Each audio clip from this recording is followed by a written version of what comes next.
braver.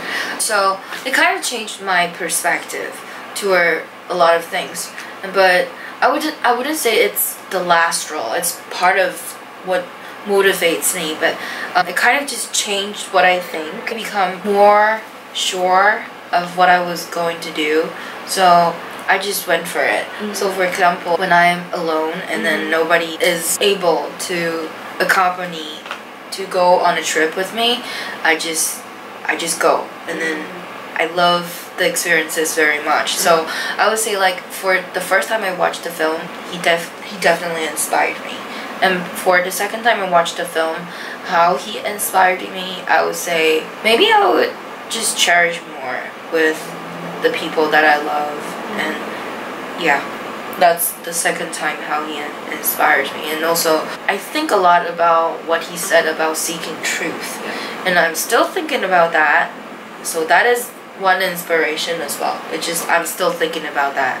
Yeah. So my experiences are pretty different from Julie's. Or pretty opposite. Oh yeah, opposite. Yeah, because the first time when I watched it, I was in the United Kingdom, and at that time I was actually feeling lonely and insecure, as I was all by myself. And so at that time I cannot really agree with Christopher's doings of how he abandons everything, including his family, including his wealth, including his friends, and simply started a journey all by himself and wants to isolate himself in the wilderness. But the second time I watched it was well, actually yesterday. For me right now, I have a full-time job right now, and I do have my family with me. I also have friends around. So for me it was a more, I should say, more settled lifestyle and even somehow routine. So when I watched this film yesterday, I do feel inspired in the sense that I would like to seek something new, something exciting, and maybe something different for a change, and to step out of my comfort zone again and to set out on an adventure, maybe not necessarily as stepping into the wilderness, but as in the sense that to reach out to different people and to experience different I just felt that the opposite is really fun. Because our experiences are definitely opposite. It's just the second time I watched it, I just felt like, because I have a stable job, but I work really hard, so I just felt like it's really difficult to throw away everything you have worked so hard for. And then when I see him burning his money, trying to get rid of his car, I was like, oh my gosh, you are a spoiled child. Yes, ungrateful. Like, I wish my parents would buy you cars, would sponsor you to Harvard Law School. Yeah, basically that. Because we all know that earning money is not easy. But even though, like, right now I'm making my own money, like living on my own, not like living on my, not really like living on my own, like as in alone, but like, you know, earning my own money. Sometimes I do feel trapped, and that's why you want an escape. Yes, I want an escape. Well, I just feel like I want an exit from all this. I do hope so. I only need a holiday and that's it. I mean, I still want the money. So the last question we would like you to answer is, what is your favorite scene or favorite quote from the movie? Yeah, so my favorite quote is the quote I said it before, is happiness is only real when shared. Because I've watched the film twice, and this has been the quote that I liked for a long time, and I even shared it when I was in Edinburgh, because I was so lonely, and then because it was the first time I left home, and then it just rings in my ear all the time. Happiness is only real when shared.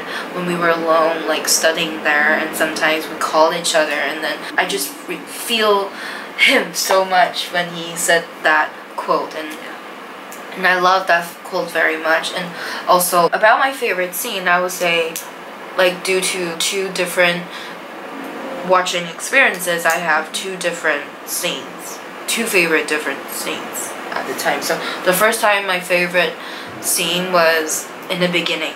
He was stepping into the wilderness, and then he said, "Now I walk," and then the title comes out, "Into the Wild," and that was my favorite scene after my first watching experience. But my second watching experience, my favorite scene was that he was trying really hard to go back to his home. Like he was in the magic bus. It was the moment when he finally realized that happiness is only real when shared. And he was happy and he was packing and then he was trying. I think he was happy to see his hat right there. Yeah, I think he saw the river and he was in despair because he knew he wouldn't be able to get across. I like that he finally realized that how much his family loved him. It expresses and how much his realization. Yes. And there's this scene when he was starved maybe for days, and then he just screamed, he cried, I'm so fucking hungry, or like fuck I'm hungry, I forgot. Yeah. But like that was the time I finally see Christopher as Christopher. Like that was the time I feel like he is really expressing himself in every single way. Like in the beginning we see him as somebody who has a goal, who has an ideal, but he didn't really show himself that much.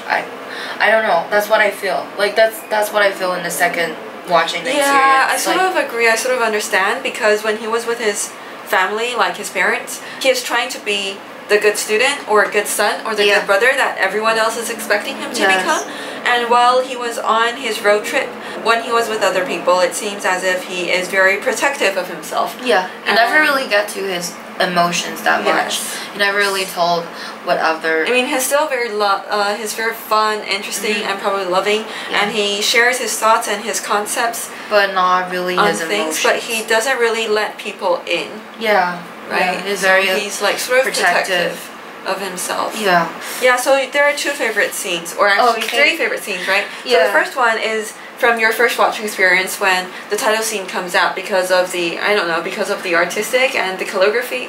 I just love that. How it was presented, how the title comes out. Yeah, and also how he was so ready to step into the adventure. Because when I was in college, I love challenges, and I always, when I introduce myself to others, even though I'm shy, I still said that I love challenges. Yeah. And I was so ready for adventures, even though I was afraid, but I was ready for adventure, and so you sort of identify with him. Yeah. And the scene as he walks into the wilderness. Yeah. The woods. And I just hope that it was me. The second time you watch the film, there are two favorite scenes, of which one of them is when he is on his way home, or at least his intention to go home. Like attempting to do that. Yeah. And the second one was when he was dreaming and expressing his real emotions. I think I forgot to mention one thing, and I think that is very important, is when I said, is the scene when he was staring at the sky. Yes. Yeah, that the last scene. Yeah, the last scene. He was actually dying. Yeah, he was dying, and then because of starvation. Yeah. Yes, and also like he ate something that he shouldn't have. Yeah. Yeah, so that was poisonous, and that caused him death. But I think he was trying to visualize himself going home safely, and then he said that, what if I was run into your arms, would you see what I see?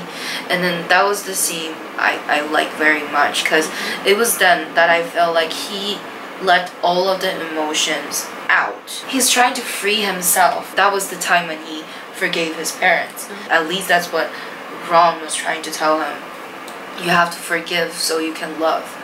And that was a scene I saw him. He was crying at the time, and it kind of just reflects the scene where Ron is sending him off to the journey. Like he was crying as well, but Christopher was just trying to block him out. He's protective of himself, right? Of his emotions. He didn't want to let anybody in. So at the time, I think this scene reflects with each other.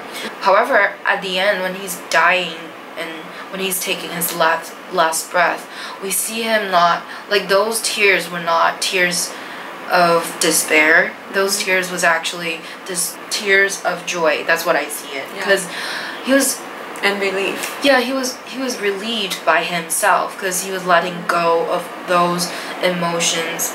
I mean, negative emotions he had for his parents. I mean, maybe he still, in a way, still hate them, but for me, I think a person needs to love somebody very much to hate them that much. And that's the reason why I like the scene very much, because that was the thing I didn't see in the first experience. To sum up then, there are three favorite scenes. Yeah. in the second experience. Yeah, so the intention of going back to his family and his will to reconnect with his family and probably letting go of his emotions and of his past are expressed in those scenes, especially in the last scene when he was dying, and how his imagination of him running back to his parents are actually intertwined with reality in which he actually died in the magic bus. Ooh. So that's it. Thank you for your sharing. Thank you on this for inviting movie. me. But before we end, there are once again a few questions for you to answer. So the first one, do you agree with Julie's favorite quote, happiness is only real when shared? Why or why not? And secondly, as mentioned previously, the true story was actually taken in 1990 throughout 1992. So what do you think would be different if we were going to take a journey in the modern day, like right now, isolating yourself into the wilderness and hitchhiking everywhere? And I actually did walking into hitchhike, living in total solitude. So that's basically for the video today, and have a nice day, and thank you for being here. Bye. See you next time. Bye bye.